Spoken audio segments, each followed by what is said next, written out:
By what name are you known? There are some who call me Tim.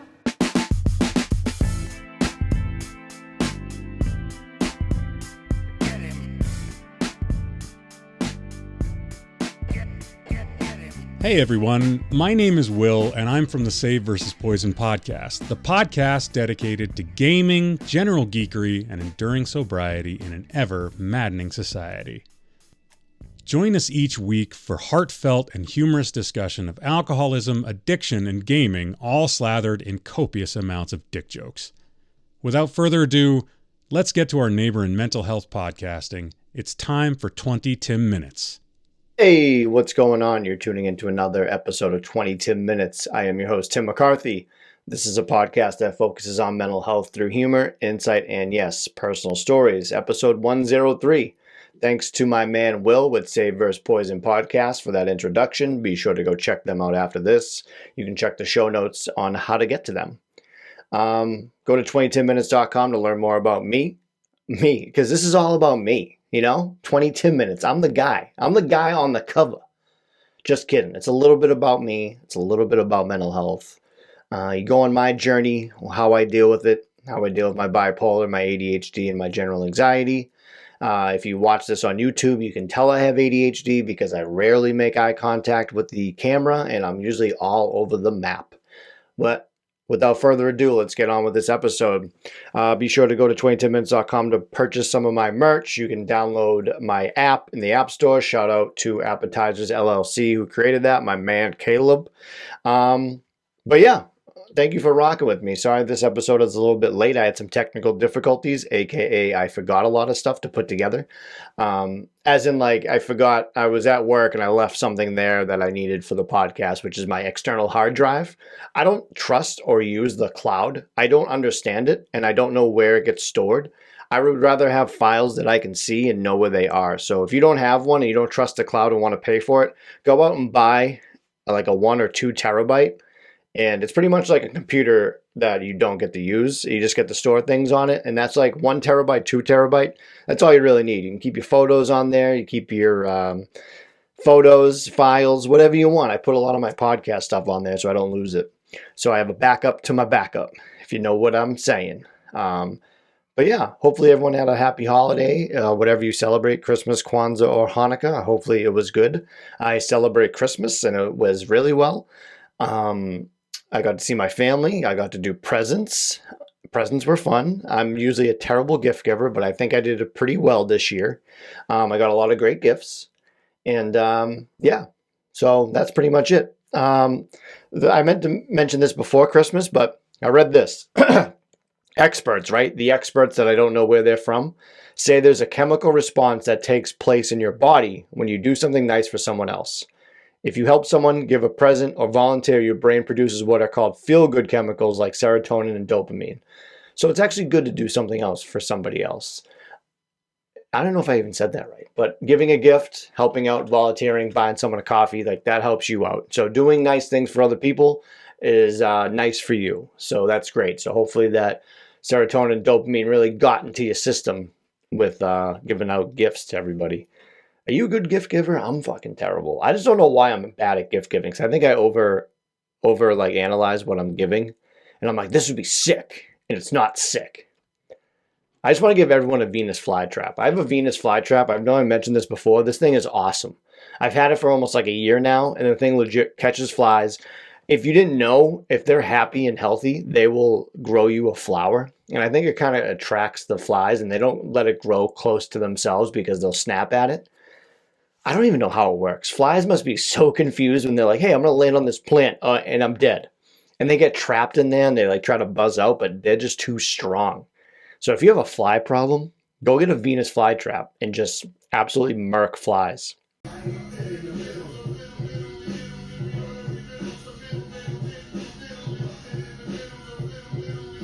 Later! Woo! I don't know why I'm talking about this so much, but yeah, I am re-releasing an episode this week. I feel like it's time to go back to the throwbacks of interviews that people probably haven't listened to. I don't want to cheat anybody for this podcast, but I feel like if I'm not going to release one that's new, I'm going to re-release an old one that people probably haven't listened to. And I'm going to give it up to my motivational speaker friend, Britt Turpak, that I'm going to re-release that episode this week, which is pretty much tomorrow because I delayed this episode until Wednesday. Hopefully the info I can put in says Tuesday, so it looks like I released it on Tuesday, even though it's really a Wednesday. But you can expect that. Britt Turpak, really good interview, one of my earlier episodes, so you can see how poorly I probably did an interview. I think I got a lot better with interviews. I take a lot of little tidbits from other interviews I see, because I always do my research where I will watch another interview they're on and like kind of like cherry pick those questions, and in a sense of like I will use that like I already know that information, so I won't ask that same question. So I kind of use that information for my good, for the greater good of a 20 minutes interview. So you're welcome, people. I missed my appointment for my therapist and I put in the wrong time. I do this a lot. I put it in my calendar. I try to be better, but in my head, I'm like, I look at it and I'm like, okay, I got it. And then like later, I'm like, oh, I need to set an alarm. It was at like 11:45 and I set my alarm for noon. And it stinks because we went to every 2 weeks. Now I won't see him till like January 4th, which is fine. Like I'm doing pretty well. As you can see me on YouTube, I look pretty disheveled. You can tell when like things are not going that great for me when I don't shave and in my episodes are like a day or two late.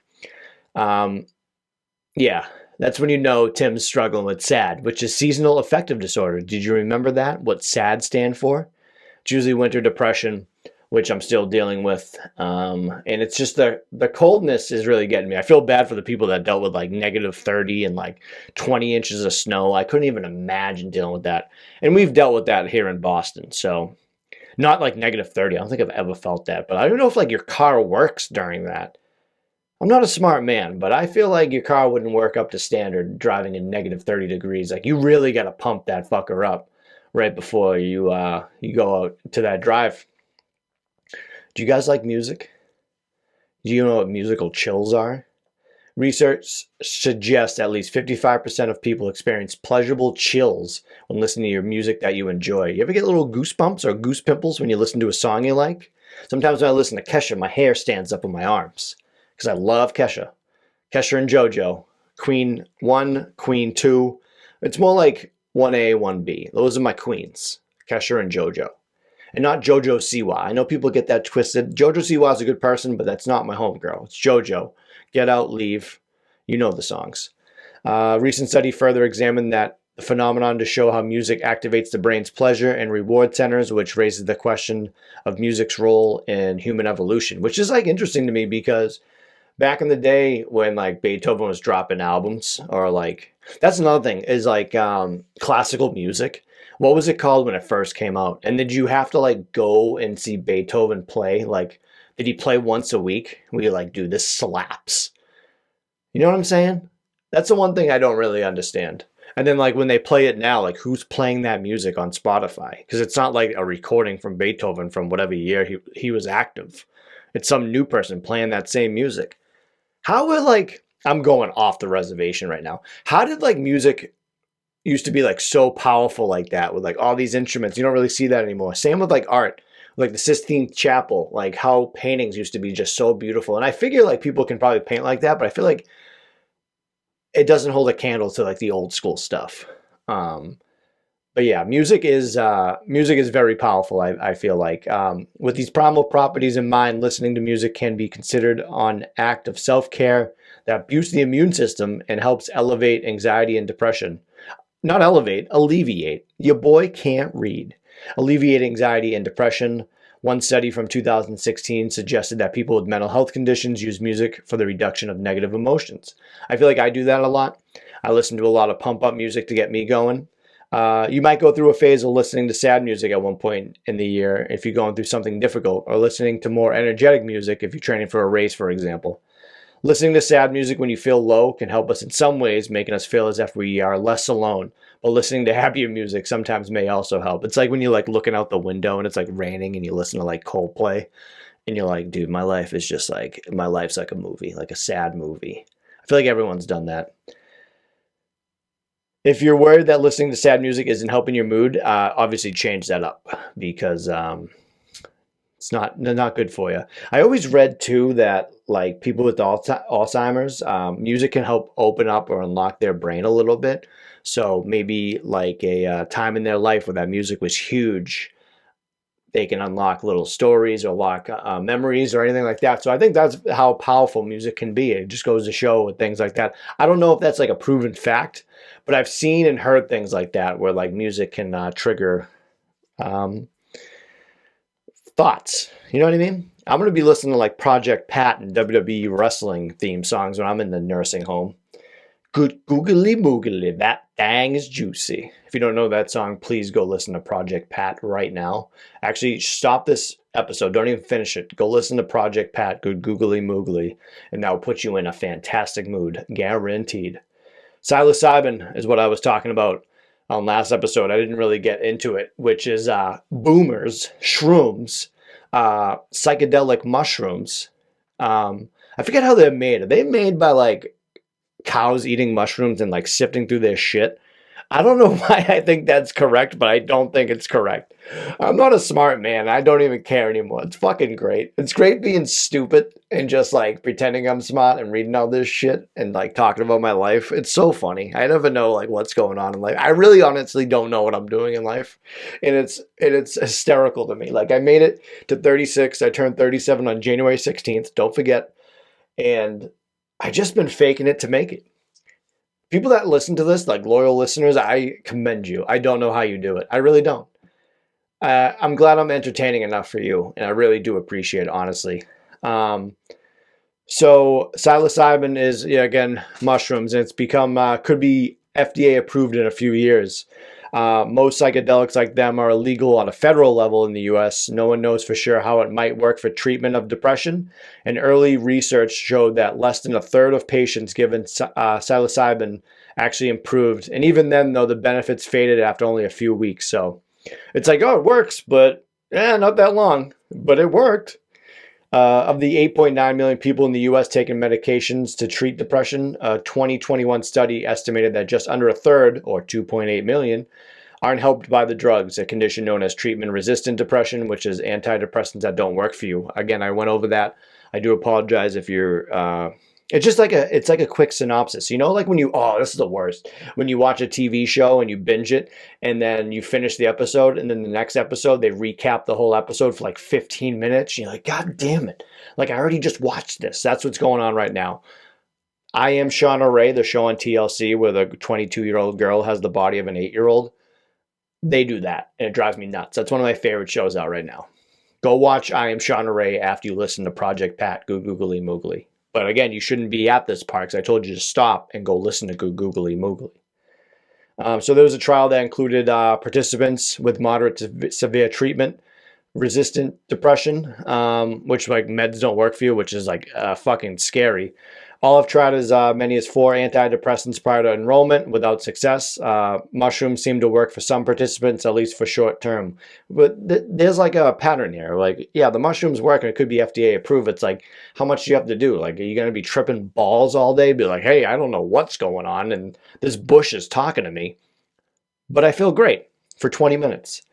3 weeks after taking the dose of the drug, 29% of participants reported improvements with their depression.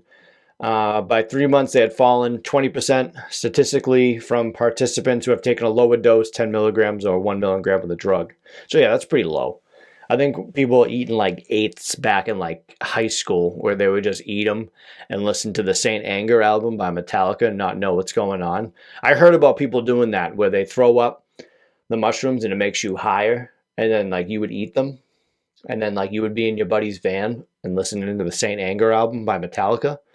That's just a story I heard. That's usually what people do when they eat mushrooms. So I was reading this too. So on the day of treatment, they're given like a pill form and they lie down in the room with 2 therapists. They wear eye masks and listen to a carefully curated playlist designed to map the trajectory of the psychedelic experience. I would love to know what the fuck they're listening to when they have a goddamn mask on, tripping on mushrooms with 2 people right next to them. I want to be like on a trial, like, you know what I'm saying? Like I want to be one of these people that take these, like fucking studies. Like, where do you sign up for this? I know back on like Craigslist, you can like find where you can like donate plasma. You can find out stuff like that. I need to start doing this, and I can start like blogging or vlogging it. I need to eat mushrooms with the mask on, with two therapists right next to me while I listen to Project Pat Good Googly Moogly. Oh my God. If I say good googly moogly one more time, I do apologize. The participants stay in the room for up to 8 hours. Holy shit. With therapists close by. The FDA requires clinical trials of mushrooms to have 2 people with participants during each session for safety. What are they going to do though? Like, if I freak out, they're going to be like, it's okay, you're tripping on mushrooms. Like, I know, man. Can I get some Funyuns? The majority of participants experience side effects usually within 24 hours of treatment. The most frequent complaints were headaches, nausea, dizziness, and fatigue, which is for any and every medication, I feel like. You get all of those. And then like throw in like a couple diarrheas here and there, which is I feel like is a big one. Issues with mushrooms potential is no one really knows how it works. Oh, that's great. There's evidence that the drug engages with serotonin receptors in the brain. If that's the case, researchers may be able to isolate the active ingredient and turn it into a pill that doesn't make people hallucinate. That's what they need to do. Get the hallucinate out of the scenario. But they should make like a bud and a Bud Light version of psilocybin, where you can take it with hallucinogens and then take it without hallucinogens. Again, I'm not saying go out and do drugs. Don't do drugs without a therapist or a professional that prescribes the drugs, unless you have a mask on, laying in a bed, listening to a song that I'm not going to say, with 2 therapists right next to you for your own safety, so they can just tell you that you're tripping on mushrooms. It's also saying John Hopkins Medicine, I smoked weed with Johnny Hopkins, is researching whether the hallucinogens can help people stop smoking, as well as anorexia, chronic Lyme disease, and Alzheimer's. Huh, look at that. Another study from John Hopkins Medicine, smoked weed with Johnny Hopkins, is researching whether hallucinogens can help people stop smoking, as well as anorexia, chronic Lyme disease, and Alzheimer's. Interesting. They're preparing upcoming studies for the drug's potential obsessive compulsive disorder and opioid use disorder, as well as alcoholism. So mushrooms can just help everybody. Just doing doomers. I think I called them boomers earlier, which isn't right. Although this was interesting too, I forgot about this. On October 8th, 2022, Colorado passed the Natural Medicine Act, which legalized the use of psychedelic substances, including psilocybin. I fucking didn't look this word up how to say it. Mescaline and some other shit. Ibogaine, a psychedelic derived from the root bark of the iboga tree. And mescaline is peyote, if you didn't know. I did not know that. So a thing I looked up as well, I'm going to tell you, is these different states that passed a lot of things. Psilocybin, it's legal for therapeutic use in Colorado, Michigan, and Oregon. I thought that was very interesting. Where it's decriminalized, California, DC, some parts of Massachusetts. So then I was like, why is it only some parts? But then cities and towns get to make up their own rules. So I thought that was funny. DMT, which was discovered in the 1950s, it may help interrupt some of the negative brain process associated with depression, substance abuse, and PTSD. It's technically illegal in all states except for Colorado. Look at Colorado, like getting there. Many indigenous peoples have historically utilized these substances in ritual, so there is an additional layer of complexity when it comes to approved usage. Unfortunately, the process of petitioning the DEA and receiving approval from federal courts is complicated and tedious. So DMT is looking like it's not going to be legal anytime soon. So ketamine, I didn't know. It's only illegal. Ketamine is the only psychedelic substance currently legal across the board. I did not know that. I thought ketamine was illegal. It's a dissociative anesthetic that has been used by doctors and veterinarians since the legalization in 1970. Again, not a smart person, but I'm just learning things like as I go along. Maybe you didn't learn along. It was approved by the FDA for psychiatric use in 2019 to form a nasal spray. Again, I did not know that. And I love learning things. LSD, currently not legal or discriminalized in any U.S. state. So don't be doing tabs and anything like that. MDMA, like ecstasy, it is legal in all 50 states. What? Specifically approved for medical use. There has been a lot to be learned from the history of it. One would hope that we'd be able to find a path forward where we allow safe, positive drugs for these clinical studies. So a lot of drugs, it looks like the FDA are getting a little bit lenient with, and people can help out there. Like anything else, people abuse drugs and alcohol and all that stuff. So again, all this stuff you have to go through a medical professional. Treat yourself right. Do the right things. Don't abuse it. Just use it correctly. That's been another episode of 20 Tim Minutes. I appreciate you guys for checking out with me. I know I kind of just sped off at the end. I had a problem editing just now with the magic of podcasting and editing. My storage was full on my phone, so I had to edit it out. So if you know where I edited it out, let me know and I'll send you a t-shirt. Only if you listen to it on the podcast form, not the YouTube form. And I'll know if you watched on the YouTube form. I will definitely know. I love you guys. Thank you. Let's break the stigma by cracking a smile. I love you and have a good one. And we're clear. Thanks, Dip.